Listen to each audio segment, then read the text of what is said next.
శ్రీరామా జయ రామా రఘురామా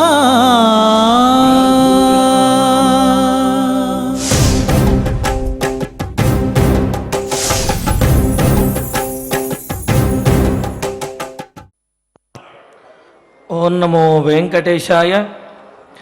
దశగ్రీవముగ్రం సపుత్రం సమిత్రం సరిదుర్గమధ్యస్థరక్షో గణేశం భవంతం వినా రామవీరో నరో వా సురో వా మరో వా జయేత్కస్త్రిలోక్యాం. ఓ రామచంద్ర, సముద్రమే కోటగోడలుగా కలిగినటువంటి సముద్రంలో ఉన్నటువంటి ఆ లంకాధీశుడైనటువంటి ఆ రావణాసురుణ్ణి దేవతలలో కానీ మానవులలో కానీ నీవు తప్ప ఎవరు సంహరించగలరు? ఆ విధంగా లోక కళ్యాణం చేసి రాక్షస సంహారం చేయటానికి అవతరించినటువంటి అవతారమూర్తి అయిన లోక కళ్యాణకరుడైనటువంటి నీకు నమస్కారము అని స్వామికి నమస్కరిస్తూ, తద్రూపాంతరుడైనటువంటి శ్రీనివాసుని యొక్క అనుగ్రహంతో భక్తులందరూ కూడా సకల సంపదలతోటి తొలుతూగాలని, సత్సంతానాభివృద్ధితోటి సకల కళ్యాణములతోటి వర్ధిల్లాలి అని ఆకాంక్షిస్తూ తిరుమల తిరుపతి దేవస్థానం వారు స్వామివారి సమక్షంలో ఈ కలియుగ వైకుంఠంలో నిర్వహిస్తున్నటువంటి సకల సంపత్ప్రదమైన శ్రీమద్ రామాయణం బాలకాండ పారాయణ కార్యక్రమంలో నేటికి మనం 351వ రోజులో ప్రవేశించాము. మరి ఈనాడు స్వామివారి యొక్క ఆలయంలో కోయిలాళ్వారి తిరువంజనం నిర్వహించబడుతున్నది. కోయిల్ అంటే ఆ దేవాలయాన్ని కూడా ఒక భగవంతుడిగా భావించి దేవాలయానికి చేసినటువంటి ఆ శుద్ధి కార్యక్రమాన్ని కూడా మనం కోయిలాళ్వారి తిరువంజనము అని చక్కగా మనం వ్యవహరించుకుంటూ ఉన్నాము. అటువంటి పుణ్యప్రదమైనటువంటి ఈనాడు మనం చక్కగా స్వామివారి సమక్షంలో ఈ కార్యక్రమాన్ని నిర్వహించుకోబోతూ ఉన్నాము. మరి ముందుగా స్వామివారిని గానార్చనతోటి నాదోపాసనతోటి మెప్పించి ఆ తరువాత మనం పారాయణ కార్యక్రమాన్ని కొనసాగించుకుంటాము. మరి అదే పరంపరలో శ్రీ భద్రాచల రామదాసు వారి యొక్క సంకీర్తన శ్రీ చైతన్య బ్రదర్స్ బృందం విశాఖపట్నం వారు ఆలపించబోతున్నటువంటి రామభద్ర రారా శ్రీ రామచంద్ర రారా అనే సంకీర్తన ఆలకిద్దాము. ఓం నమో వెంకటేశాయ.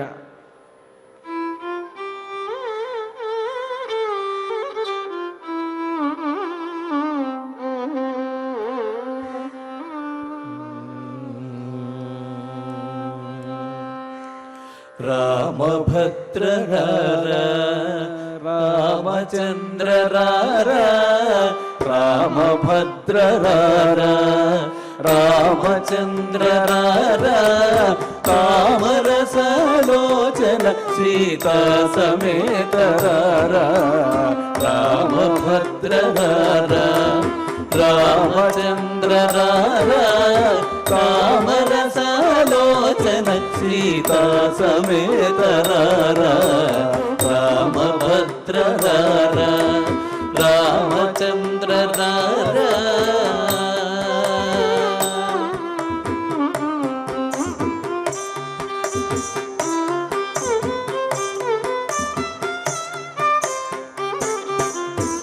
ముద్దుగరగా నవమోహనగరారా ముద్దుగరగా నవమోహనగరారా ముద్దుగరగా నవమోహనగరారా అద్దపు చెక్కిళ్ళవాడ అంబుజాక్షరారా ముద్దుగరగా నవమోహనగరారా అద్దపు చెక్కిళ్ళవాడ అంబుజాక్షరారా రామభద్ర రారా రామచంద్ర రారా కామరసలోచన సీతా సమేత రారా రామభద్ర రారా రామచంద్ర రారా.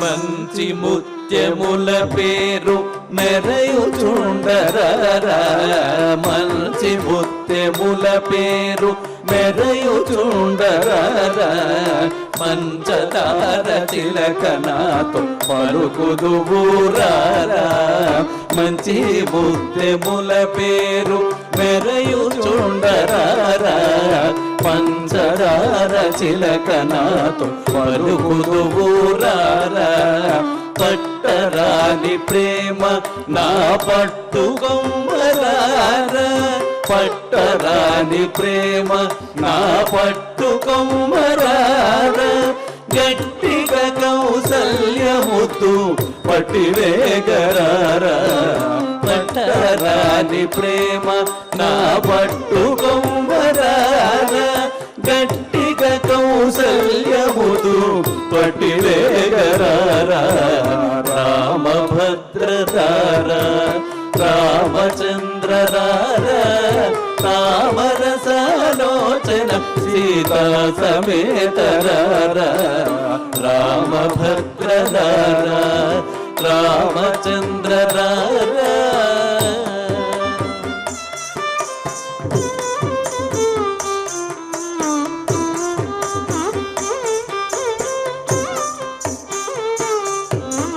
నిన్ను మానలేనురా నీలవర్ణరారా నిన్ను మానలేనురా నీలవర్ణరారా కన్నుల పండుగ కందు కన్న తండ్రిరారా నిన్ను మానలేనురా నీలవర్ణరారా కన్నుల పండుగ కందు కన్న తండ్రిరారా అందెల రవళి చేత సందడింపరారా అందెల రవళి చేత సందడింపరారా కుందన బొమ్మయంతో అందగాడరారా అందెల రవళి చేత సందడింపరారా కుందన బొమ్మయంతో అందగాడరారా రామభద్రరారా రామచంద్రరారా తామరసాలోచన సీతా సమేతరారా రామభద్రరారా రామచంద్రరారా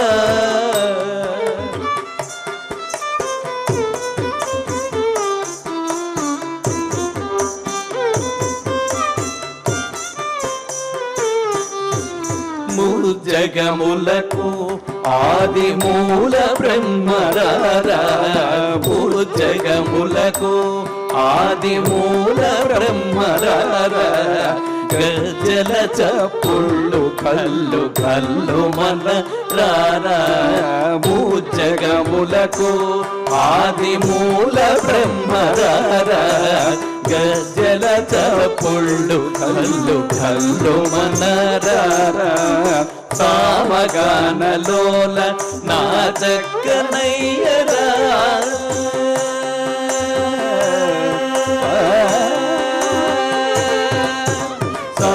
సామగానలోల నా చక్కనయ్యరా సామగానలోల నా చక్కనయ్యరా రామదాసు నేలిన భద్రాద్రివాసరారా సామగానలోల నా చక్కనయ్యరా రామదాసు నేలిన భద్రాద్రివాసరారా రామభద్రరారా రామచంద్రరారా తామరసాలోచన సీతా సమేతరారా రామభద్రరారా రామచంద్రరారా తామరసాలోచన సీతా సమేతరారా రామభద్రరారా రామచంద్రరారా రామభద్రరారా రామచంద్రరారా రామభద్రరారా రామచంద్రరారా. రామచంద్రుని యొక్క బాల్యమును అలాగే సీతా సమేతుడైనటువంటి రామచంద్రుడు వేయించేసినటువంటి విధానాన్ని కూడా చక్కగా వర్ణించాడు. ఇక్కడ చూడండి, రామభద్ర అని అన్నారు. రాముడికి ఈ రామభద్ర అని పిలిపించుకోవటం అంటే చాలా ఇష్టంట. ఎందుకు అంటే ఈ భద్ర శబ్దం అనేది మనకంటే చిన్నపిల్లల్ని కానివ్వండి, అటువంటి వారిని వ్యవహరించేటప్పుడు పెద్దవాళ్ళు చిన్నపిల్లల్ని పిలిచేటప్పుడు ఈ విధంగా భద్ర శబ్దాన్ని ప్రయోగిస్తారట.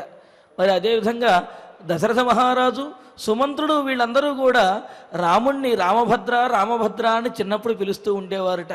మరి కొంత వయసు వచ్చిన తర్వాత రాముడికి యువరాజ పట్టాభిషేకం చెయ్యాలి అని సంకల్పించిన తర్వాత సుమంత్రుల వారు ఒకానొక సందర్భంలో యువరాజా అని సంబోధిస్తే నన్ను రామభద్ర ఇత్యేవ రోచతేమే అని చెప్పి రామచంద్రమూర్తి స్వయంగా అన్నారట. మీరు నన్ను రామభద్ర అని పిలిస్తేనే నాకు చాలా ఇష్టము అని. మరి ఆ విధంగా స్వామివారికి ఇష్టమైనటువంటి రామభద్ర అనే శబ్దంతో పిలిచాము అంటే స్వామి తప్పనిసరిగా వేయించేసి మనల్ని అందరినీ కూడా సంరక్షిస్తాడు.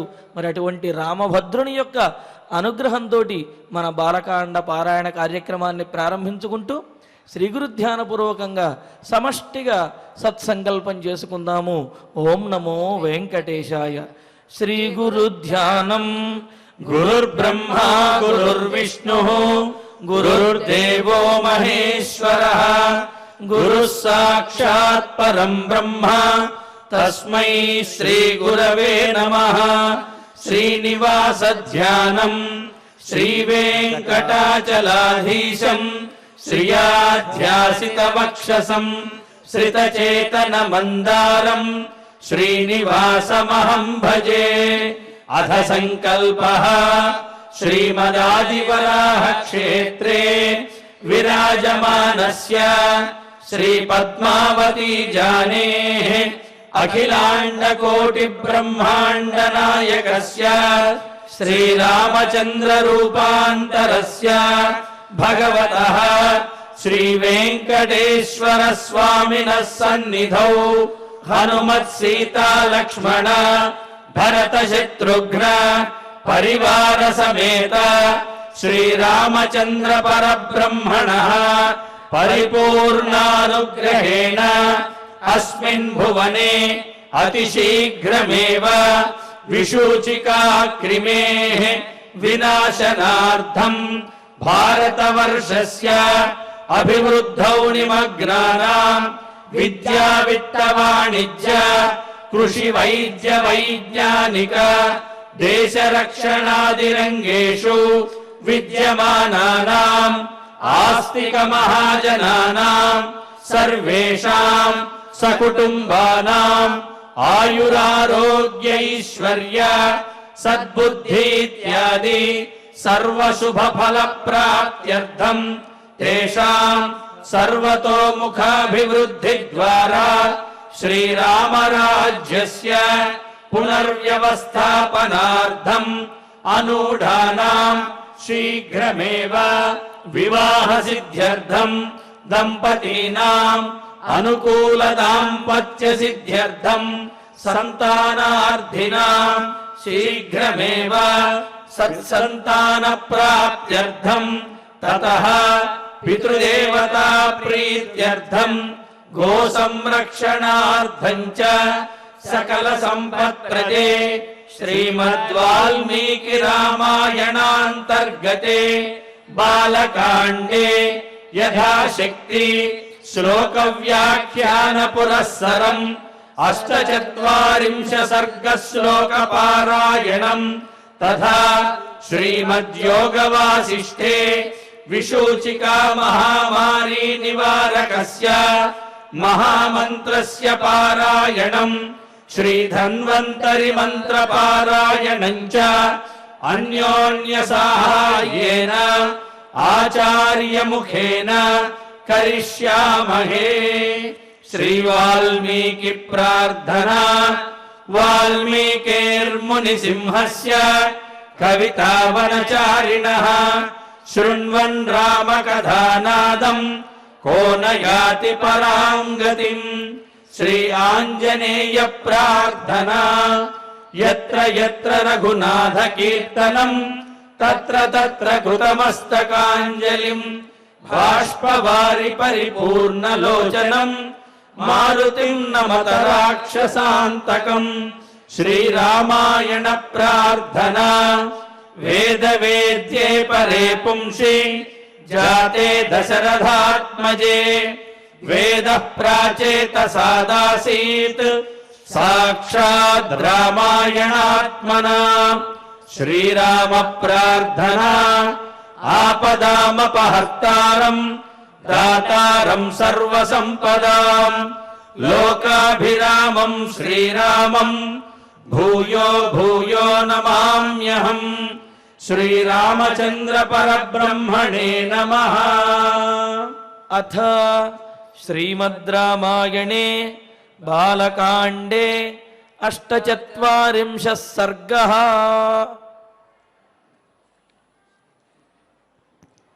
శ్రీ గురుభ్యో నమః. శ్రీ వెంకటేశ చరణౌ శరణం ప్రపద్యే. శ్రీరామాయ నమః. హంతతే కథయిష్యామి శృణు తత్వేన రాఘవ. యస్యైతదాశ్రమపదం శప్తం కోపాన్మహాత్మనా. గౌతమస్య నరశ్రేష్ఠ పూర్వమాసీన్మహాత్మనః. ఆశ్రమో దివ్యసంకాశః సురైరపి సుపూజితః. సచేహ తప ఆతిష్ఠత్ అహల్యా సహితః పురా. వర్షపూగాన్ అనేకాంశ్చ రాజపుత్రమహాయశః. తస్యాంతరం విదిత్వా తు సహస్రాక్షశచీపతిః మునివేషధరః అహల్యాం ఇదం వచనమబ్రవీత్. ఋతుకాలం ప్రతీక్షంతే నార్థినః సుసమాహితే. సంగమంత్వహమిచ్ఛామి త్వయా సహ సుమధ్యమే. మునివేషం సహస్రాక్షం విజ్ఞాయ రఘునందన. మతించకార దుర్మేధాః దేవరాజకుతూహలాత్. అథాబ్రవీత్ సురశ్రేష్ఠం కృతార్థేనాంతరాత్మనా. కృతార్థాస్మి సురశ్రేష్ఠ గచ్చ శీఘ్రం ఇతః ప్రభో. ఈ శ్లోకం నుంచి మనం వివరించుకోవలసి ఉంది. ఈ అహల్యా వృత్తాంతం పరమపావనమైనది అని సాక్షాత్తుగా పరమాత్మ స్వామి అమ్మవారికి చెప్పినటువంటి అంశాన్ని మనం నిన్నటి రోజున అనుకున్నాం. ప్రకృతంలో పైకి చూసి చూడగానే అనిపించేటటువంటి అర్థాలు, లోతుగా పరిశీలిస్తే తెలిసే తత్వం, వాస్తవం, రహస్యం ఏమో మనం కొంచెం వివరించుకోవలసి ఉంది. ముందుగా పై అర్థాలనే మనం చెప్పుకుంటున్నాం. అందుకనే ఈ శ్లోకాల్ని మళ్ళీ మళ్ళీ చదువుకుంటున్నాం. పైన ఎలా ఉంది అంటే, అపురూప సౌందర్యవతి అయినటువంటి అహల్య ఒకానొక సమయంలో దేవేంద్రుడు ఎవరూ లేని సమయం చూసి అహల్య యొక్క అందాన్ని పొగిడి, నీతో నేను సంగమాన్ని కోరుకుంటున్నాను అని చెప్పడం. ఆ అహల్య మునివేషంలో ఉన్నటువంటి సహస్రాక్షుణ్ణి విజ్ఞాయ గుర్తిరిగి ఆ దేవరాజు యొక్క కుతూహలం కారణంగా, అంటే దేవేంద్రుడు సరదా పడుతున్నాడు అనే కారణంగా, ఇవన్నీ పైకి తెలిసే అర్థాలు. ఇది చాలా గుర్తుపెట్టుకోవాలి ఖచ్చితంగా. లేదా ఆ దేవరాజు యందు, దేవేంద్రుని యందు తనకి కుతూహలం కలగడం వల్లను లోకులు నిందలు వేయడానికి సిద్ధంగా ఉంటారో అని అనుకున్నాం కదా. కాదండి, దేవేంద్రుడి ఉబలాటం కాదు, ఈమెకే దేవేంద్రుని యందు ఒకానొక ఆసక్తి ఉంది అని కూడా ఆరోపించడానికి, తెగబడడానికి సిద్ధంగా ఉంటారు కొందరు. అలా అన్వయిస్తే ఆ దేవరాజు యందు అహల్యకే కుతూహలం ఉండడం వలన దేవరాజ కుతూహలాతు, ఆ సన్నివేశం, ఆ సందర్భం అలా జరిగింది అని అనుకున్నాం కదా. మునివేషం సహస్రాక్షం విజ్ఞాజ రఘునందన మతించకార దుర్మేధాహ అని అన్నారు. ఒక ఆలోచన చేసింది అంటే అంగీకరించింది అని భావం. మతించకార దుర్మేధాహ దేవరాజ కుతూహలాతు అంతవరకు చెప్పుకున్నాం. ఆ తరువాయి మాటలు, అథాబ్రవీత్ సురశ్రేష్టం కృతార్థేన అంతరాత్మన కృతార్థాస్మి సురశ్రేష్ఠ గచ్చ శీఘ్రం ఇతః ప్రభో. ఒక్కొక్క మాట కొంచెం జాగ్రత్తగా గుర్తుపెట్టుకోవాలి. ఎందుకంటే నేను చేయబోయేది చాలా పెద్ద సాహసం. పరిపూర్ణమైన శ్రీరామానుగ్రహం వల్ల, పరమభక్తులైన మీ అందరి యొక్క సౌజన్యం వల్ల మాత్రమే ఈ వాస్తవాన్ని ఈ వేదికగా శ్రీవారి సన్నిధానంలో మన పరమాత్మ సాక్షిగా చెప్పుకోగలుగుతాం. వాస్తవమేమో మనకి తెలియాలి అని అనుకున్నాం కదా.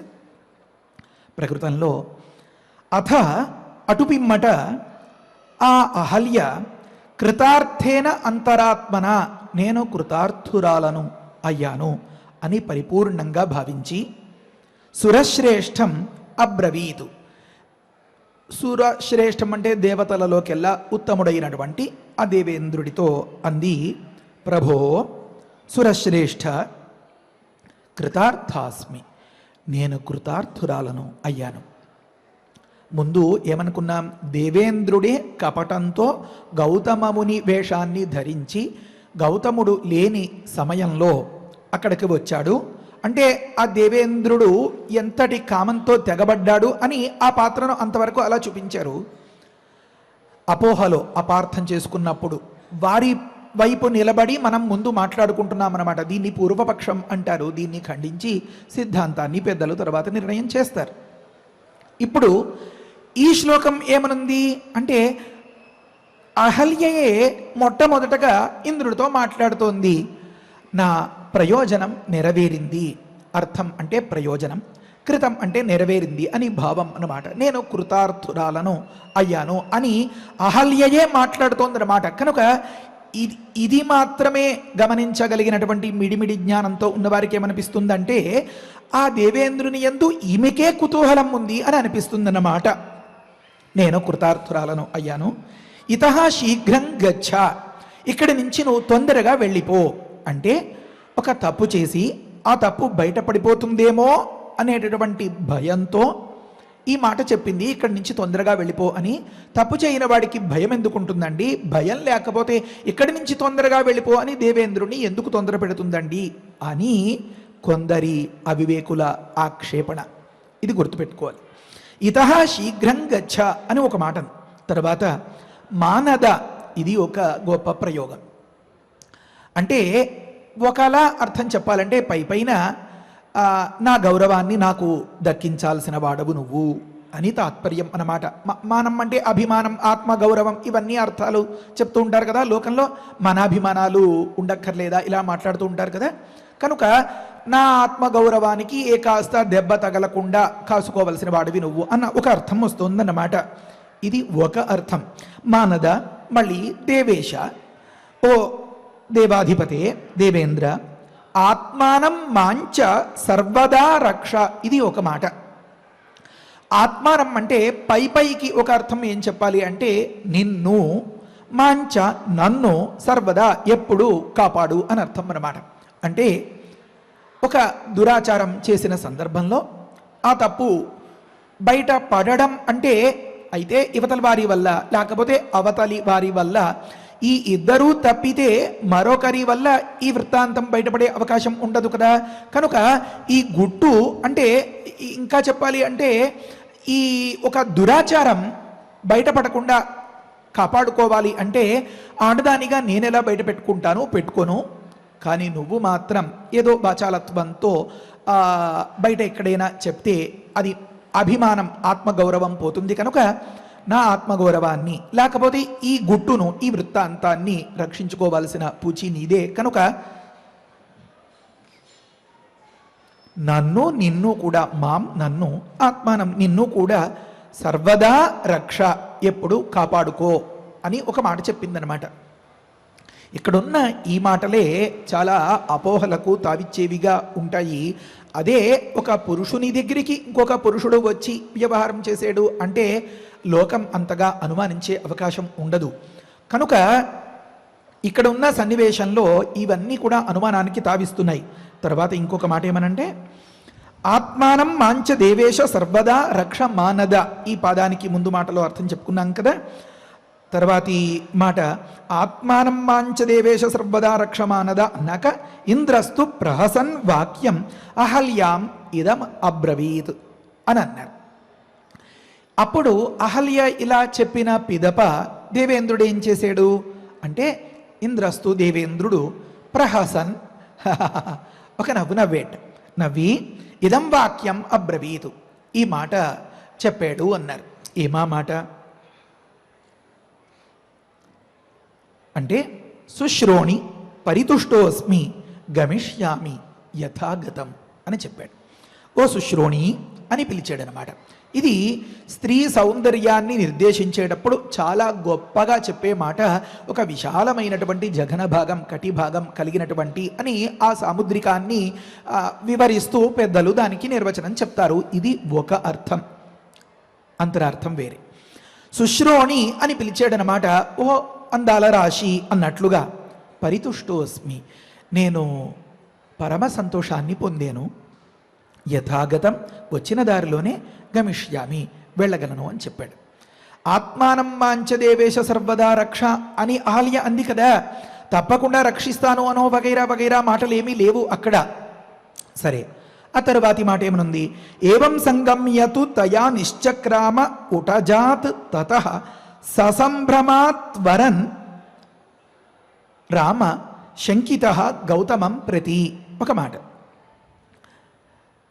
రామ చెప్తుంటే వింటుంటే రాముడికే చాలా ఉత్సుకత పెరిగిపోతున్నట్లుంది, మధ్య మధ్యలో పిలుస్తూ ఉంటారు అలా. రామ సహా గమనించండి, ఆ దేవేంద్రుడు శచీపతి సహస్రాక్షుడు ఈ వ్యవహారాలు ఇవి చెప్పచ్చు కదా. ఆహా అలా చెప్పరు. ఆ సన్నివేశంలో దేవేంద్రుడి అంతరంగంలో దూరి చూసిన వాల్మీకి గురుగారి అంతరంగాన్ని మనం గమనించి బ్రహ్మఋషులు విశ్వామిత్రుల అంతరంగాన్ని రామయ్య అర్థం చేసుకున్నట్లుగా మనం అర్థం చేసుకోగలగాలి అన్నమాట. అందుకనే మనం ఈ సర్గ పై సర్గలో కొన్ని శ్లోకాలు చదువుకుని అప్పుడు మళ్ళీ వెనక్కి రావాలి. సహ అన్నారనమాట, అతడు అని. అతడు అంటే దానికి సమాధానం మళ్ళీ వెనక్కి వచ్చినప్పుడు వస్తుంది. ప్రకృతంలో దేవేంద్రుడు అని అర్థం చెప్పేసుకోవచ్చు అనమాట. ఆ దేవేంద్రుడు ఇంకా ఆక్షేపవాదులు చెప్పేలాగా చెప్పాలి అంటే అహల్యాయై జారా అని కూడా వేదవాక్యం ఉందండోయ్. ఇంద్రాగచ్చ హరివ ఆగచ్చ మేధాతిథే మేషవృష్ణశ్వస్య మేనే గౌరావస్కందిన్నహల్యాయై జారా. వేదమే చెప్తోందండి, నువ్వు అహల్య దగ్గర జారుడివి నువ్వు అని. మీకేంటండి నెప్పి ఈ వాక్యాలకి ఇలాంటి దురాచారం అర్థాలు చెప్తే అని వాదించేటటువంటి మహాపండితం మన్యులు కూడా కొందరు ఉన్నారు. అలాంటి వారందరి ముందు విశదీకరించి అయ్యా ఇప్పుడు చెప్పండి మీరు తుది నిర్ణయం అని అడగడం కోసమే కదా మనం ఈ మాటలను అనుకుంటున్నాం. కనుక అహల్యాయై జారా అని అన్నారు కనుక సహా అన్నదానికి ఇప్పుడు ఆక్షేపవాదుల అభిప్రాయం ఏమని చెప్పాలి?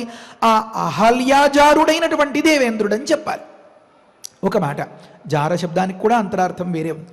సరే, అంటే నిజంగా చెప్పాలంటే వేదభాష్యం వేదార్థం చెప్పదలుచుకున్న వాడికి ఒళ్ళు దగ్గర పెట్టుకుని ఏది ఎంతవరకు నిశితంగా పరిశీలించి చెప్పాలో అపార్థాలు చెప్పి శృతిమాతకు వేదమాతకు ద్రోహం చేసేటటువంటి సందర్భానికి ఎప్పుడు తెగబడకూడదు అని ఒకానొక హెచ్చరిక మాదిరి అన్నమాట.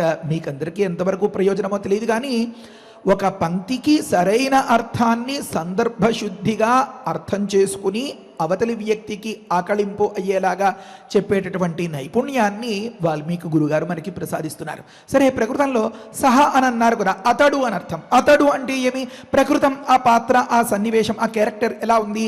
అహల్యాజారుడుగా ఉన్నటువంటి ఆ ఇంద్రుడు అని అర్థం వచ్చింది కదా.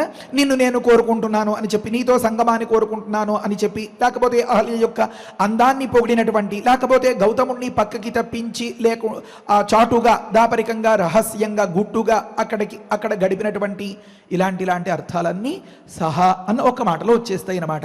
ఇవన్నీ అపార్థాలు. ఇది పూర్వపక్షం. సహా ఆ అహల్యాజారుడైనటువంటి దేవేంద్రుడు ఏవంతయా సంగమ్యతు ఈ విధంగా. గమనించండి, ఇందులో ఒక చమత్కారం. వీటిని సర్వనామ శబ్దాలు అంటారన్నమాట. దీనికి ఇలాగూ అర్థం చెప్పచ్చు, అలాగూ అర్థం చెప్పచ్చు అన్నట్లుగా ఉండేవన్నమాట. కావ్య సౌందర్యమే ఇది. ఇలాంటి చోట్లలో వాల్మీకి గురువుగారు అబ్బా ఎంత గొప్ప ప్రయోగాలు చేస్తారో. అంటే భ్రాంతి పడేవాడికి ధబాలని గోతులో దూకేసేలాగా ఒక అపార్థం వచ్చేస్తుంది. అది అవివేకం వల్ల. గమనించుకుంటే ముందు వెనకలు జాగ్రత్తగా అంతరార్థం కూడా బోధపడుతూ ఉంటుందన్నమాట. ఈ విధంగా సంగమం చేసి అని అన్నప్పుడు ఈ విధంగా అంటే ఏ విధంగా, అది మన ఆలోచనకే వదిలిపెట్టేస్తారన్నమాట. కనుక ఈ విధంగా తయా సంగమ్యతు, మళ్ళీ ఇది కూడా ఇంకొక మాట. అహల్యయ అని 3 అక్షరాలు 4 అక్షరాలు చెప్పలేరా? చెప్పలేదు. అలాంటి సన్నివేశంలో అలాంటి ఆలోచనల్లో అలాంటి అవస్థల్లో ఉన్నటువంటి ఆమెతో అనర్థం అన్నమాట. సర్వనామ శబ్దాల్లో ఉండే గమ్మత్తే ఇది. సహా తయా సంగమ్య అని అన్నారన్నమాట. అతడు అలాంటి ఆలోచనలతో బయలుదేరిన వాడు. తయా అలాంటి ఆలోచనతో అలాంటి తీరుతెన్నులతో ఉన్నటువంటి ఆమెతో, అక్కడ దేవేంద్రుడు అనే మాట సూటిగా లేదు, పోనీ జారుడు అని కానీ, ఇక్కడ తయా అన్నప్పుడు అహల్యతో లేకపోతే పరభార్యతో లేకపోతే గౌతమ పత్నితో అని మాట లేదు. తయా అని ప్రయోగించారు, అక్కడ సహా అని ప్రయోగించారు అన్నమాట. అతడు అలాంటి ఆమెతో సంగమించి తతః అక్కడ నుండి సంభ్రమాతు గౌతమం ప్రతి శంకితః. గమనించండి ఎంత ఆశ్చర్యమో. అంటే సంభ్రమము అన్నదానికి తొందరపాటు, తత్తరపాటు, బిత్తరపోయి అని అలా చెప్తూ ఉంటారు కదా, అలాంటి అర్థాలు చెప్పాలన్నమాట. దాని ఏమంటారు, ఒక రకమైనటువంటి దుడుకు, లేకపోతే ఒక రకమైనటువంటి ఏం చేయాలో తెలియని సందర్భం, కాళ్ళు చేతులు నాకు వణికిపోతున్నాయి ఇప్పుడు ఎలా అని చెప్పి తప్పు చేసి దొరికిపోయేటటువంటి సందర్భంలో ఆ దొరికిపోయిన వాడు బయటపడకుండా ఉండే అవస్థ ఉంది చూసారా, దాన్ని సంభ్రమం అని పిలవాలన్నమాట. కనుక సంభ్రమం వల్ల గౌతమం ప్రతి శంకితః, గౌతముడు వచ్చేస్తాడేమో అని శంకించిన వాడై అని అన్నమాట. త్వరన్ తొందరపడుతూ వడివడిగా ఉటజాతు నిశ్చక్రామ. ఉటజం అంటే మహర్షుల యొక్క మునుల యొక్క ఆశ్రమ నివాసాన్ని ఉటజము అంటారన్నమాట. పర్ణశాల ఇలాంటి కుటీరము అనే పేర్లతో కూడా దాన్ని పిలుచుకోవచ్చు. ఆ ఉటజము నుండి, ఆ పర్ణశాల నుండి నిశ్చక్రామ అంటే నిష్క్రమించాడు, బయటకు వచ్చేసాడు అని అర్థం. ఆ తరువాతి మాట ఏమనుంది, గౌతమం తం దదర్శ అథ ప్రవిశంతం మహామునిం దేవదానవ దుర్ధర్షం తపోబల సమన్వితం అని అన్నారన్నమాట. అలా వస్తూ ఉంటే సరిగా ద్వారం దాకా వచ్చేటప్పటికే గౌతముడు ఎదురుపడ్డాడు. గౌతముడు ఎదురుపడితే ఇలా లోపల గుండె దడతో, ఆందోళనతో, లేకపోతే దొరికిపోతామేమో అనే భయంతో ఉన్నటువంటి ఆ దేవేంద్రుడికి ఒక్కసారిగా గౌతముడు ఎదురుపడేటప్పటికే అసలైన ఆ గౌతముడు ఎలా ఉన్నాడు చెప్తున్నారు. గౌతముడు ఎదురుపడేటప్పటికే పై ప్రాణాలు పైనే పోయినట్లుగా అన్నట్లుగా తర్వాతి మాట చెప్తారు. ప్రకృతంలో గౌతముడు ఎలా ఉన్నాడో చెప్తున్నారు. మహాముని, అతడి స్వరూపం, అతడి తీరు, అతడి ఆహార్యం చూస్తేనే అర్థం అయిపోతుంది. ఇంకొక మాట, దేవదానవ దుర్ధర్షం. దుర్ధర్షం అంటే ఎవరు ఎదుర్కోలేనంతటి మహాశక్తి సంపన్నుడు అని. ఎవరు అంటే ఎవరండి అన్నారు. ఈ లోకంలోకెల్లా మహోత్తములు అంటే దేవతలు, మహాబల పరాక్రమాలు కలిగినటువంటి వారు దానవులు, రాక్షసులు. అందుకనే కదా రాక్షస బలం అంటూ ఉంటారు. కనుక అటు దేవతల వల్ల కానీ అంటే సన్మార్గంలో, ఇటు దానవుల వల్ల కానీ అంటే కుమార్గంలో వంచన చేసి వగైరా ద్వారా కూడా దుర్ధర్షం ఎదిరించలేనటువంటి, ఎదుర్కోలేనంతటి మహాశక్తి సంపన్నుడు ఆ గౌతముడు. దేవ దానవ దుర్ధర్షం ఒక మాట. ఎందుకని అంతటి స్థితి అంటే తపోబల సమన్వితం. ఇంకొక మాట, అనంతకాలం వర్షపూగాను అనే కాంశాన్ని కదా మనం గతంలో చదువుకున్నాం. చాలా సంవత్సరాలు తపస్సు చేసి ఆ తపస్సు వల్ల వచ్చినటువంటి ఆ బలంతో సమన్వితం కూడి ఉన్నటువంటి ఒకానొక తపోమూర్తిగా ఉన్నాడు అన్నమాట ఆ గౌతముడు. ఇప్పుడు దేవేంద్రుడి కళ్ళల్లోకి మనం చూస్తే, దేవేంద్రుడి కళ్ళల్లో రిఫ్లెక్ట్ అయ్యే, ప్రతిఫలించేటటువంటి గౌతమ బింబం మనకి కనిపిస్తుంది. ఆ దేవేంద్రుడు ఆ ఉటజ ద్వారం దగ్గర నిలబడిపోయి అలా లోపలికి ప్రవేశిస్తూ ఉన్నటువంటి ఆ గౌతముడిని చూస్తున్నాడు. ప్రవిశంతం ఆ లోపలికి ప్రవేశిస్తూ ఉన్నటువంటి తం గౌతమం, ఆ గౌతముణ్ణి దదర్శ చూచాడు అని అన్నాడు. బయటపడిపోయింది ఇప్పుడు వ్యవహారం అని తాత్పర్యం అన్నమాట. ఎలా ఉన్నాడు గౌతముడు అంటే, గౌతముడి యొక్క శక్తియుక్తులు, స్వభావము అది ఇంతకు ముందు మాటల్లో చెప్పారు. ఇప్పుడు గౌతముడు ఆ సన్నివేశంలో ఎలా ఉన్నాడో చెప్తున్నారు. తీర్థోదక పరిక్లిన్నం ఇక్కడ పొరపాటు పడింది. తీర్థోదక పరిక్లిన్నం దీప్యమానం ఇవ అనలం గృహీత సమిధం తత్ర సకుశం మునిపుంగవం అని ఉందన్నమాట. అంటే తీర్థం అంటే నది, ఆ నది యొక్క ఉదకముతో పరిక్లిన్నుడై ఉన్నాడు. అంటే ఇంకా తడితడిగా ఉంది అన్నమాట వ్యవహారం. ఇది అంతా దృష్టిలో పెట్టుకుంటేనే మనం మొన్నటి రోజున ఒక అన్వయం చేసుకున్నాం. ఏమని అంటే నది అప్పటికి నిద్రపోతోంది, అయ్యో అకాలంలో వచ్చేనో అని అనిపించింది అని. ఆ కథ అంతా సుమారుగా ఒక 10-15 శ్లోకాల్లో ఉందనుకోండి. వాల్మీకి గురుగారు ఆ సన్నివేశాన్ని చిన్న మాటలో ఎలా చెప్పేశారు అంటే, గౌతముడు అకాలంలో నదికి స్నానానికి వెళ్ళి ఆ కృత్యాల్ని పూర్తిగా ముగించుకోకుండా ఆ తడిగుడ్డలతోటే ఏదో ఇంట్లో పొయ్యి మీద పాలు పెట్టి లేకపోతే తలుపులు తాళాలు వేయడం మరిచిపోయి నది స్నానానికి వెళ్ళినటువంటి ఆ ఇల్లాలు అయ్యో అని అక్కడ గుర్తొస్తే గబగబా ఉన్న పొలాన్ని అక్కడ విడిచిపెట్టేసి పరిగెత్తుకుని ఇంటికి వచ్చి ఆ వ్యవహారాన్ని చక్కబెట్టుకోవడాలు అది మనం గమనిస్తూ ఉంటామే. అయ్యో పిల్ల ఏడుస్తోందేమో లేకపోతే వగైరా ఇలాంటి సందర్భాల్లో అలా వడివడిగా స్నానాది కృత్యాల్ని మధ్యంతరంగానే ఆపేసుకుని ఇంటికి వచ్చేసినటువంటి ఆ గౌతముడు గురించి చెప్పినటువంటి ఆ పురాణాల్లో అక్కడక్కడ ఉన్నటువంటి ఆ జరిగిన వృత్తాంతాన్ని అంతని వాల్మీకి గురుగారు ఏం చెప్పారండి? తీర్థోదక పరిక్లిన్నం అన్నారన్నమాట. 25వ శ్లోకం ఇది. ఆ నదిలో స్నానం చేస్తూ చేస్తూ మధ్యంతరంగానే లేచి వచ్చేసినటువంటి ఆ గౌతముడు ఆ నీరోడుతూ ఉన్నటువంటి ఆ శరీరంతో మళ్ళీ దీప్యమానమివ అనలం అని అన్నారు. బాగా రాజేసినటువంటి అగ్నిహోత్రంలాగా జ్వలిస్తూ ఉన్నటువంటి ఆ అగ్ని శిఖలు ఎగిసి ఎగిసి పడుతున్నటువంటి ఆ సన్నివేశాన్ని తలపించే ఆ ముఖ తేజస్సుతో ఉన్నట్ట. అనలం అంటే అగ్నిహోత్రం వలె, అనలమివ దీప్యమానం అలా జ్వలిస్తూ ఉన్నాడు అన్నమాట, జ్వలించిపోతున్నటువంటి. మళ్ళీ ఇంకొక మాట, గృహీత సమిధం చేతులకేసి చూస్తాడా, ఒక చేతిలో సమిధలు పట్టుకున్నట్ట. తత్ర సకుశం మునిపుంగవం, మరొక చేతిలో ఈ కుశలు దర్భలు పట్టుకున్నాడట. అంటే ఇది పవిత్రత కోసం వీటిని చేతిలో ధరిస్తారన్నమాట. ఇలాంటి మునిపుంగవుణ్ణి చూశాడు దేవేంద్రుడు ఆ సమయంలో. ఆ తరువాతి మాట ఏమి? దృష్ట్వా సురపతి త్రస్త వివర్ణవదన అభవత్. 26వ శ్లోకం.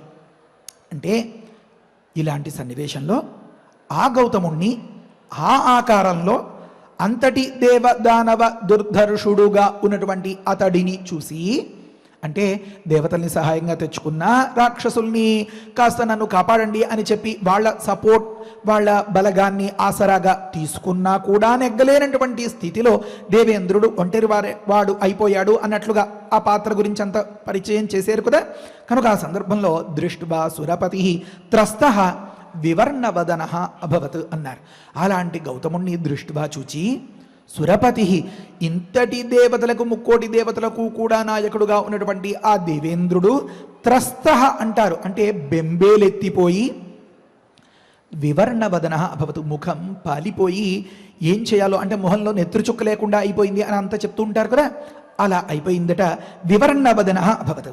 అథ దృష్ట్వా సహస్రాక్షం మునివేషధరం ముని దుర్వృత్తం వృత్త సంపన్న రోషాత్ వచనమబ్రవీత్ అని అన్నారు.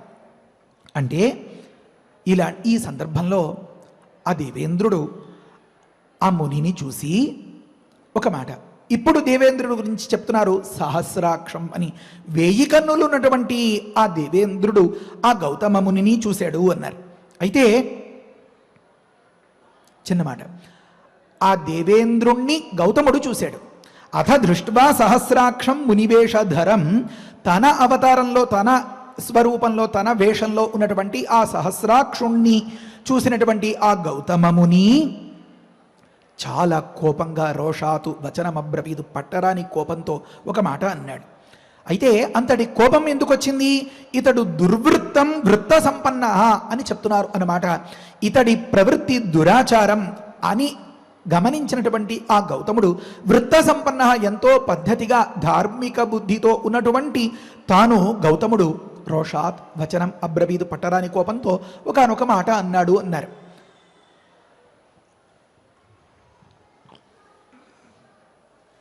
ఏమంటే, మమ రూపం సమాస్థాయ కృతవానసి దుర్మతే అకర్తవ్యం ఇదం తస్మాత్ విఫలస్త్వం భవిష్యసి అని అన్నమాట. అంటే మమ రూపం సమాస్థాయ అని ఉంది కదా, ఓరి దుర్మతి, దురాచారపరుడా, పాపాత్ముడా, నువ్వు నా వేషాన్ని ధరించి ఇలాంటి తప్పుడు పనిని కృతవానసి చేసి ఉన్నావా? అంటే నేను లేని సమయంలో ఈ నా వసతికి చొరబడి, నా వసతిలోకి చొరబడి, నా ఇంటిలోకి చొరబడి ఇలాంటి పని చేస్తావా అని చెప్పడం తాత్పర్యం అన్నమాట. ఇక్కడ మనం గమనించాల్సిన ఒక చిన్న మాట ఏమనంటే మమ రూపం సమాస్థాయ అని అన్నారన్నమాట. అంటే నా రూపాన్ని వేసుకుని, నా వేషాన్ని వేసుకుని అని అర్థం వచ్చింది కదా. అంటే వాల్మీకి గురుగారు చెప్పే మాటలు మనం ఎలా అర్థం చేసుకోవాలో చెప్పడం కోసం పరిచయంగా చిన్న మాట. ఇంతకుముందు ఏం చెప్పారు? మునివేషధరుడై అని చెప్పారు. మునివేషం అంటే ఏ మునిగానైనా ఉండొచ్చు కదా, కానీ అది సాక్షాత్తుగా గౌతమ ముని లాంటి వేషాన్ని వేసుకుని వెళ్ళాడు అని అక్కడ లేదు. కానీ ఆ మాట అర్థం చేసుకోవాలి అంటే ఇక్కడ గౌతముడు స్వయంగా మాట్లాడుతున్న ఈ మాటను పరిశీలించుకోవాలి అన్నమాట. మమ రూపం సమాస్థాయ, నువ్వు నా వేషం వేసుకుని ఇలాంటి దుర్మార్గపు పనికి తెగబడతావా అని అన్నారన్నమాట. అంటే అక్కడ మునివేషధర అని చెప్పిన సందర్భంలో గౌతమ మునివేషధరుడై అని అక్కడ అర్థం చేసుకోవాలి అన్నమాట. ఇంకొక మాట, ఇక్కడ దేవేంద్రుడు తన అసలు స్వరూపాన్ని పక్కన పెట్టి అది కాకుండా గౌతమ ముని వేషాన్ని వేసుకున్నాడు అంటే అది ఆ దేవ మహిమే కదా.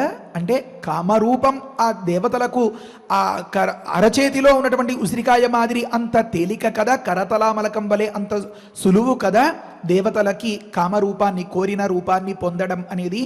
ఇప్పుడు దేవేంద్రుడు గౌతమ ముని రూపాన్ని పొందాడు అని అంటే అది పొందగలిగిన వాడు ఇంకా ఏ రూపాన్నైనా కూడా పొందగలుగుతాడు కదా.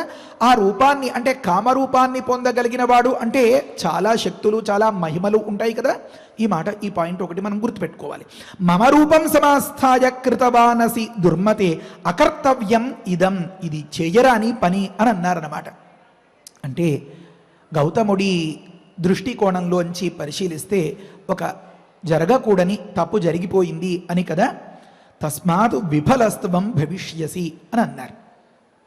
ఒక మాట చెప్పాలి అంటే ఒక మంచి ఆసక్తికరమైనటువంటి సన్నివేశంలో చూసేటటువంటి ప్రేక్షకుడికి ఒక రకమైనటువంటి భావన కలగాలి అని అనుకున్నప్పుడు ఆ భావనను కల్పించదలుచుకున్నటువంటి దర్శకుడు చాలా గొప్పగా వ్యవహరిస్తాడు. దాన్ని అంతని రాబోయేదాన్ని ప్రేక్షకుడు యొక్క అంతరంగాన్ని ముందుగానే చదివేసి ఈ సీన్, ఈ దృశ్యం, ఈ సన్నివేశం పండాలి అంటే ఇది ఇలా ఉండాలి అని దానికి కావాల్సిన అన్ని జాగ్రత్తలు తీసుకుంటాడు. తెర మీద కనిపించేటటువంటి ఆ దృశ్యాన్ని, సన్నివేశాన్ని చూస్తుంటే వెంట్రుకలు నిక్కబడుచుకుంటూ ఈ ప్రేక్షకుడిలో ఒక రకమైనటువంటి రియాక్షన్, ప్రతిస్పందన వస్తూ ఉంటుంది. మనం ఆ సినిమా దృశ్యాల్ని ఏ వీడియోలోనైనా అంతర్జాలంలోనో చూస్తాము అని అనుకోండి. ఆ షూటింగ్ అయిపోయిన తర్వాత ఆ విలన్గా ఉన్నటువంటి వ్యక్తి లేకపోతే ఆ సన్నివేశంలో ఉన్నటువంటి ఆ స్త్రీమూర్తి ఇద్దరూ బయటకు వచ్చి కబుర్లు చెప్పుకుంటూ ఉండడమో వగైరా అదంతా చూస్తూ ఉంటాము. ఎవరి దారిలో వాళ్ళు వెళ్ళిపోవడం మనం గమనించగలుగుతాం. కానీ తెర మీద కనిపించేటటువంటి దృశ్యంలో ఏ రసం పండాలి, ఏ విధమైనటువంటి భావన ప్రేక్షకుడికి కలగాలి, దానికి కావాల్సినదంతా కూడా ఆ తెర మీద మనకి కనిపించేటటువంటి బొమ్మల్లో అంటే ఆ పాత్రధారుల్లో మనం చూడగలుగుతాం. ఇప్పుడు ప్రకృతంలో ఒకానొక సన్నివేశంలో ఒకానొక ప్రేక్షకుడికి ఒకానొక అభిప్రాయాన్ని కలిగించాలి అని భావించినటువంటి దర్శకేంద్రుడి మాదిరి మన పాత్రధారి దేవేంద్రుడు అన్నమాట. ఆ సన్నివేశంలో ఉన్నటువంటి స్త్రీ రూపధారిణి, స్త్రీమూర్తి అహల్య అన్నమాట. అక్కడ ఉన్నటువంటి ఒక ప్రధాన ప్రేక్షకుడు గౌతముడు అన్నమాట. కనుక ఈ ప్రేక్షకుడైనటువంటి గౌతముడికి ఈ సన్నివేశాన్ని ఇంతలా రక్తి కట్టించేలాగా దేవేంద్రుడు అలా వ్యవహారం నడిపించేసినటువంటి సందర్భంలో ఈ ప్రేక్షకుడికి గొప్ప ప్రతిస్పందన ఊహించలేనంత వచ్చింది. ఏదో దారుణం జరిగిపోయింది అని చెప్పి పళ్ళు పటపట కొరుకుతూ ఆ గౌతముడు ఏ పుంస్త్వం వల్ల నువ్వు ఈ పురుష మదంతో ఈ విధమైనటువంటి దురాచారానికి తెగబడ్డావో దానికి కారణమైనటువంటి ఆ పుంస్త్వం నశించిపోగాక అన్నట్లుగా ఆ విఫలుడవు అగుగాక అని గౌతముడు శపించాడనమాట. గౌతమేన ఏవం ఉక్తస్య సరోషేణ మహాత్మన పేతతు వృషణౌ భూమౌ సహస్రాక్షస్య తత్క్షణాత్ అన్నారు. ఇక్కడ వృషణౌ ఇది సాధుపాఠం అన్నమాట. గౌతముడు ఈ రకంగా పలికేటప్పటికే పైగా చాలా కోపంతో గౌతముడేం తక్కువవాడా, మహాత్మన. ఈ మాటలన్నింటికి మనం అర్థం వివరించుకోవాలి. ఇలాంటి తపోబల సమన్వితం అని ఇంతకుముందు అనుకున్నాం. దానికి తోడు కోపం కూడా ఇప్పుడు తోడయ్యేసరికే గౌతముడు అన్నటువంటి ఆ మాటకి మరొక్క మాట మళ్ళీ ఎదురు లేకుండా, పోనీ సమాధానం చెప్పుకునే అవకాశం కూడా లేకుండా వెంటనే అతడి ఆ పుంస్త్వం నష్టమైపోయింది అన్నట్లుగా చెప్పారన్నమాట. సహస్రాక్షస్య తత్క్షణాతు, ఆ క్షణంలోని తథా శప్త్వా స వై శక్రం అహల్యామపి శప్తవాన్ ఇహ వర్ష సహస్రాణి బహూనిత్వం నివత్స్యసి అని అన్నారన్నమాట. ఇలా దేవేంద్రుణ్ణి శపించి బడిబడిగా లోపలికి వెళ్ళిపోయితే అక్కడ ఆ అహల్య కనిపిస్తే ఆ అహల్యని కూడా శపించారట. ఏమని? తథా శప్త్వా స వై శక్రం. ఆ గౌతముడు, గమనించండి ఇక్కడ కూడా మళ్ళీ సహా అని ఒక మాట అన్నమాట. అలాంటి ఆలోచనలతో అలాంటి ప్రతిస్పందనతో ఉన్నటువంటి ఆ గౌతముడు శక్రుణ్ణి శపించి, ఇది చాలా ముఖ్యమైన మాట, శతక్రతువులు చేసిన వాడిని అని అర్థం వస్తుంది కదా, 100 అశ్వమేధాలు చేసినటువంటి అతడిని శపించి అహల్యను కూడా శపించాడు. అహల్యామపి శప్తవాన్. ఏమని అంటే ఇహ వర్ష సహస్రాణి బహూనిత్వం నివత్స్యసి, అనేక వేల సంవత్సరములు ఇక్కడే నువ్వు పడి ఉండు అని శపించాడు అని అన్నమాట. ఇది వాల్మీకి గురుగారు చెప్పినటువంటి మాట. వాల్మీకి గురుగారు అహల్య శిలగా అయిపోవాలి అని గౌతములు శపించినట్లుగా లేదు. వాల్మీకి గురువుగారి కంటే తక్కిన ఆర్షవాంగ్మయంలో మనం గమనిస్తే గురుగారు చెప్పిన దానికంటే వేదవ్యాసాదులు వగైరా మహనీయులు చెప్పిన దానిలో అహల్య శిలగా మారేలాగా ఆ విధమైనటువంటి శాపాన్ని గౌతములు ఇచ్చారు అని అక్కడక్కడ వృత్తాంతం కనిపిస్తుంది. కనుక దానినే ప్రధానంగా చేసుకుని అహల్య శిలగా మారితే ఆ శిలను రామచంద్రమూర్తి పాదంలో తాకితే అప్పుడు స్త్రీ రూపం వచ్చింది, పూర్వరూపం అనేటటువంటి మాటలు లోకంలో ప్రచారంలో ఉన్నాయన్నమాట. వాల్మీకి గురుగారి అభిప్రాయం ప్రకారం, అంటే వాల్మీకీయం అంటారు, ఈ అభిప్రాయం ప్రకారం అహల్యను ఇక్కడే నువ్వు అదృశ్యంగా ఎవరికీ కనిపించకుండా పడి ఉండు, దీనికి ఈ శాపానికి విముక్తి ఎప్పటికీ అంటే త్రేతాయుగంలో రామచంద్రమూర్తి వస్తారు, అతడి పదరజస్సు నీకు సోకిన క్షణంలో నువ్వు మళ్ళీ పూర్వస్వరూపాన్ని సంతరించుకోగలుగుతావు అని చెప్పడం తాత్పర్యం అన్నమాట. మరి తదుపరి అంశాల్ని మరుసటి ప్రవచనంలో వివరించుకోగలుగుతాం. పరమ ముఖ్యమైనటువంటి ఈ జీవితంలో సుఖశాంతులు అనేవి దొరుకుతాయా అంటే దానికి కేంద్రస్థానమైనటువంటి ఆలుమగలు, దాంపత్యం, అన్యోన్యత, ఆనందకరమైనటువంటి ఒక హరివిల్లు లాంటి నందనవనం లాంటి ఇల్లు, మనకి ఆ గృహ సౌఖ్యం కలగాలి అంటే ఈ వృత్తాంతాన్ని అంతని ఎవరైతే శ్రద్ధతో వింటారో వారందరికీ కూడా పరిపూర్ణమైనటువంటి పాతివ్రత్య సిద్ధి కలుగుతుంది అని, ఆ దంపతులకు పరిపూర్ణమైనటువంటి అన్యోన్యత కలుగుతుంది అని, అలాంటి అన్యోన్య దంపతులకు కలిగేటటువంటి సంతతి అపురూపమైనటువంటి శతానందుల వలె సర్వోత్తమంగా ఉంటుందని దీనికి ఫలితాలంతా చెప్తారు. అసలు ఈ వృత్తాంతం తెర మీదకు ఎందుకు తేవలసి వచ్చింది? మిథిలోపమనే అన్నప్పుడు మిథిలకు దగ్గరగా వచ్చేసిన సందర్భంలో జనకుణ్ణి చూడాలి అని తహతహలాడుతున్నట్లుగా ఉన్నటువంటి రామచంద్రమూర్తి యొక్క అంతరంగాన్ని ఎరిగినటువంటి విశ్వామిత్రుల వారు, నాయన తెల్లవారితే జనకుణ్ణి నీకు చూపిస్తాను అని చెప్పి ఊరించి కూడా ఆ మిథిల పొలిమేరకు వచ్చి కూడా మళ్ళీ ఈ అహల్యా వృత్తాంతాన్ని ఎందుకు లేవనెత్తారు, ఇందులో ఏం చెప్పదలుచుకున్నారు, ఇలాంటి విశేషాలు మహనీయులైన చాలామందికి తెలుసు. తెలియని కొద్దిమంది ఎవరైనా ఉంటే వారి కోసం మనం సవిస్తరంగా ప్రవచనం చేసుకుందాం. ఓపికగా ఓర్పుతో దీన్ని ఆలకించి ఇందులో చెప్పినటువంటి ఫలితాలన్నింటినీ పరిపూర్ణంగా ప్రతి ఒక్క భక్తులు పొందాలి అని ఆ రామచంద్రమూర్తిని ప్రార్థిస్తూ హరయే నమః. ఆచార్యులు వారు చెప్పినటువంటి భావాలను మనస్సులో నిలుపుకుంటూ శ్లోకాలను పారాయణ చేద్దాము. హంతతే హంతతే కథయిష్యామి కథయిష్యామి శృణుతత్వేన శృణుతత్వేన రాఘవ రాఘవ యస్యైతత్ యస్యైతత్ ఆశ్రమపదం ఆశ్రమపదం శప్తం కోపాత్ శప్తం కోపాత్ మహాత్మనా మహాత్మనా గౌతమస్య గౌతమస్య నరశ్రేష్ఠ నరశ్రేష్ఠ పూర్వమాసీత్ పూర్వమాసీత్ మహాత్మనః మహాత్మనః ఆశ్రమః ఆశ్రమః దివ్యసంకాశః దివ్యసంకాశః సురైరపి సురైరపి సుపూజితః సుపూజితః సచేహ సచేహ తప ఆతిష్ఠత్ తప ఆతిష్ఠత్ అహల్యా సహితః అహల్యా సహితః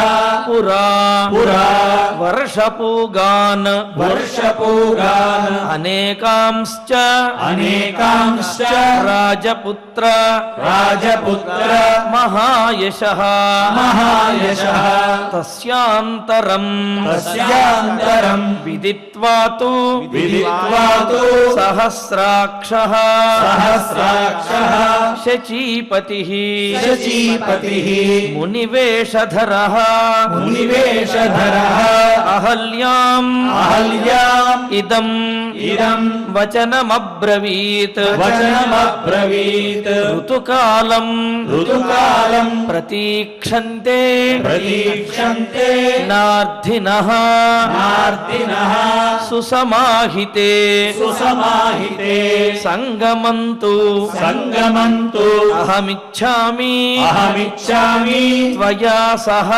త్వయా సహ సుమధ్యమే సుమధ్యమే మునివేషం మునివేషం సహస్రాక్షం సహస్రాక్షం విజ్ఞాయ విజ్ఞాయ రఘునందన రఘునందన మతించకార మతించకార దుర్మేధాః దుర్మేధాః దేవరాజ దేవరాజ కుతూహలాత్ కుతూహలాత్ దేవరాజ కుతూహలాత్ దేవరాజ కుతూహలాత్ అథాబ్రవీత్ అథాబ్రవీత్ సురశ్రేష్టం సురశ్రేష్టం కృతార్థేన కృతార్థేన అంతరాత్మనా అంతరాత్మనా కృతార్థాస్మి కృతార్థాస్మి సురశ్రేష్ఠ సురశ్రేష్ఠ గచ్చ శీఘ్రం గచ్చ శీఘ్రం ఇతః ప్రభో ఇతః ప్రభో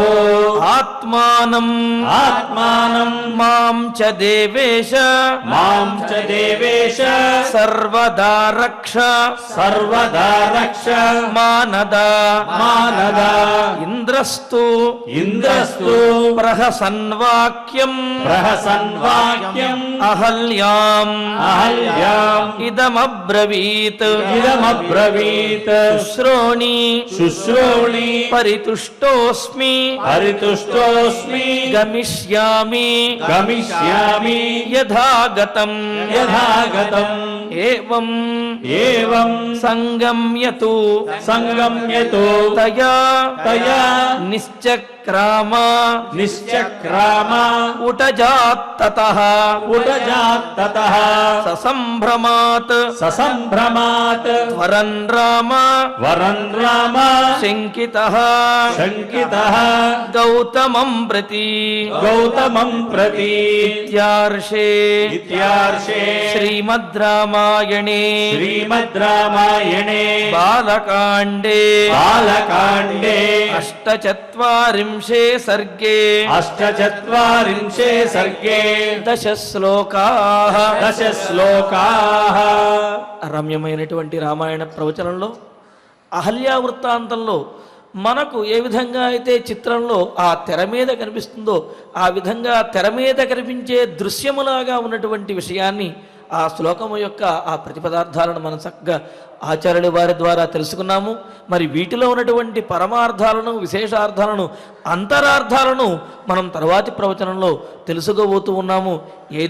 ఏది ఏమైనప్పటికీ కూడా శాస్త్రం చెబుతున్నది, ఎత్రతు స్నేహమిచ్చంతి తత్ర త్రీణి విసర్జయేతు వాగ్వాదో హ్యర్థ సంబంధ పరోక్షే దారభాషణం అని అంటున్నారు. ఎక్కడైతే మనం స్నేహాన్ని కోరుకుంటున్నామో, ఎక్కడైతే మన మంచితనం నిలవాలి అని అనుకుంటామో అక్కడ 3 పనులు విడిచిపెట్టాలిట.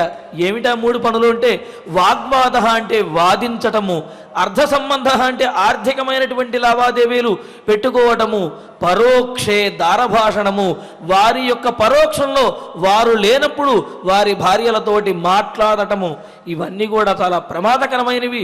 కావున వీటికి దూరంగా ఉండాలి, స్నేహాన్ని కోరుకునేవారు అని చెప్పారు. మరి ఇక్కడ జరిగినటువంటిది పరోక్షే దారభాషణం ఏదైతే ఉందో దానివలనే ఇటువంటి అనర్థాలు, ఇటువంటి అపవాదులన్నీ కూడా వచ్చాయనే విషయాన్ని మనం చక్కగా ఈ వృత్తాంతం ద్వారా తెలుసుకుంటున్నాము. మరి ఇందులో ఉన్నటువంటి విశేషాలను మరిన్నిగా తర్వాతి ప్రవచనంలో తెలుసుకుందాము. ఇక ఇప్పుడు ఫలశ్రుతి నుండి మంగళాంతం వరకు మనందరము కలిసి పారాయణ చేసుకుందాము. ఫలశ్రుతి కుటుంబ వృద్ధిం ధనధాన్య వృద్ధిం శ్రియశ్చ ముఖ్యా సుఖముత్తమంచ శ్రుత్వా శుభం కావ్యమిదం మహార్థం ప్రాప్నోతి సర్వాం భువిచార్థ సిద్ధిం. శ్రీరామచంద్ర పరబ్రహ్మణే నమః. అథ శ్రీమద్యోగవాసిష్ఠే ఉత్పత్తి ప్రకరణే ఏకోనసప్తతితమః సర్గః. శ్రీవసిష్ఠ ఉవాచ అథ వర్షసహస్రేణ తాం పితామహ ఆయయౌ దారుణం హి తపస్సిద్ధ్యై విషాగ్నిరపి శీతలః మనసైవ ప్రణమ్యైనం సా తథైవ స్థితా సతి కో వరః క్షుచ్ఛ మాయాలం ఇతి చింతాన్వితాభవత్. ఆస్మృతం ప్రార్థయిష్యేహం వరమేకమిమం విభుం అనాయసీ చాయసీ చ శ్యామహం జీవసూచికా. అస్యోక్త్యాద్వివిధా సూచిః భూత్వా లక్ష్యావిశామ్యహం ప్రాణినాం సహ సర్వేషాం హృదయం సురభిర్యథా యథాభిమతమేతేన గ్రసేయం సకలం జగత్. క్రమేణ క్షుద్వినాశాయ క్షుద్వినాశః పరం సుఖం ఇతి సంచింతయంతీంతాం ఉవాచ కమలాలయః. అన్యా దృశ్యాస్తథా దృష్ట్వా స్తనితాభ్రరవోపమం. బ్రహ్మోవాచ పుత్రి కర్కటికే రక్షః కులశైలాభ్రమాలికే. ఉత్తిష్ఠ త్వం తు తుష్టోస్మి గృహాణాభిమతం వరం. కర్కట్యువాచ భగవన్ భూత భవ్యేశ శ్యామహం జీవసూచికా. అనాయసీ చాయసీ చ విధేర్పయసి చేద్వరం. శ్రీవసిష్ఠ ఉవాచ ఏవమస్త్వితితా ముక్త్వా పునరాహ పితామహః. సూచికాసోపసర్గాత్వం భవిష్యసి విశూచికా. సూక్ష్మయా మాయయా సర్వలోకహింసాం కరిష్యసి. దుర్భోజనాదురారంభాః మూర్ఖా దుస్థితయశ్చ ఏ. దుర్దేశవాసినో దుష్టాః తేషాం హింసాం కరిష్యసి. ప్రవిశ్యా హృదయం ప్రాణైః పద్మప్లీహాదిబాధనాత్. వాతలేఖాత్మికా వ్యాధిః భవిష్యసి విశూచికా. సగుణం విగుణం చైవ జనమాసాదయిష్యసి. గుణాన్విత చికిత్సార్థం మంత్రోయంతుమయోచ్యతే. బ్రహ్మోవాచ హిమాద్రేరుత్తరే పార్శ్వే కర్కటీ నామ రాక్షసి. విశూచికాభిధానాస నామ్నాప్యన్యాయ బాధికా.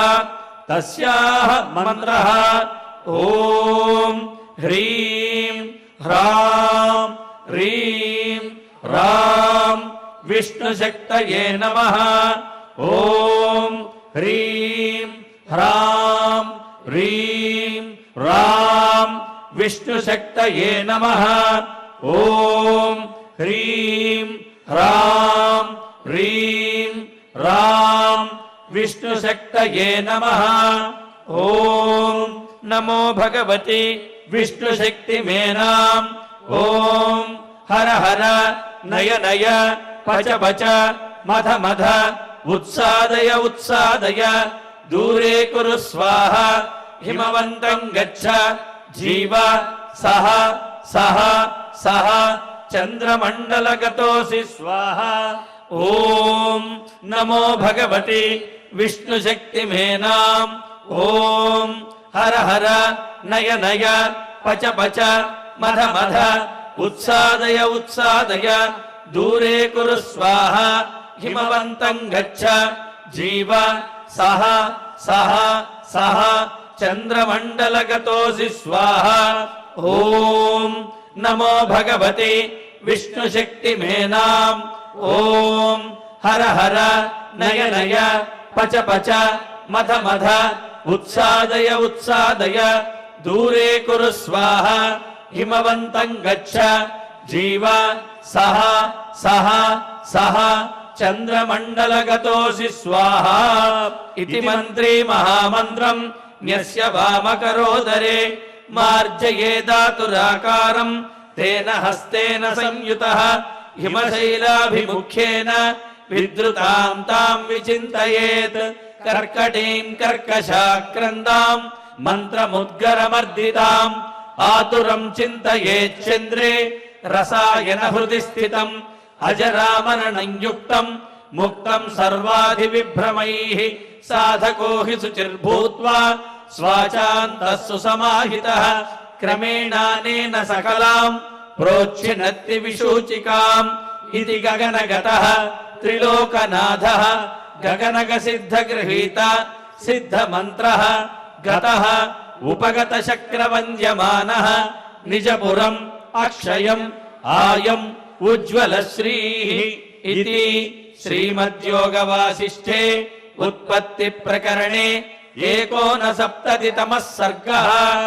अथ धन्वन्तरिध्यानम् अच्युतानन्द गोविन्द विष्णो नारायणामृत रोगान्मे नाशया शेषान् आशु धन्वन्तरे हरे आरोग्यम् दीर्घमायुष्यम् बलम् तेजो धियम् श्रियम् स्वभक्तेभ्योऽनुगृह्णन्तम् वन्दे धन्वन्तरिम् हरिम् धन्वन्तरेरिमम् श्लोकम् भक्त्या नित्यम् पठन्ति ये अनारोग्यम् न तेषाम् स्यात् सुखम् जीवन्ति ते चिरम्। ॐ नमो भगवते वासुदेवाय धन्वन्तरये अमृतकलशहस्ताय वज्रजलौकहस्ताय सर्वामय विनाशनाय त्रैलोक्यनाथाय महाविष्णवे स्वाहा। ॐ वासुदेवाय विद्महे सुधाहस्ताय धीमहि तन्नो धन्वन्तरिः प्रचोदयात्। अथ नवग्रह प्रार्थना आरोग्यम् पद्मबन्धुर्वितरतु नितराम् सम्पदम् सीतरश्मिः भूलाभम् भूमिपुत्रः सकलगुणयुताम् वाग्विभूतिम् च सौम्यः सौभाग्यम् देवमन्त्री रिपुभयशमनम् भार्गवः शौर्यमार्किः दीर्घायुः सैनिकेयः विपुलतरयशः केतुः आचन्द्रतारम् अरिष्टानि प्रणश्यन्तु दुरितानि भयानि च शान्तिरस्तु शुभम् मेस्तु ग्रहाः कुर्वन्तु मङ्गलम्।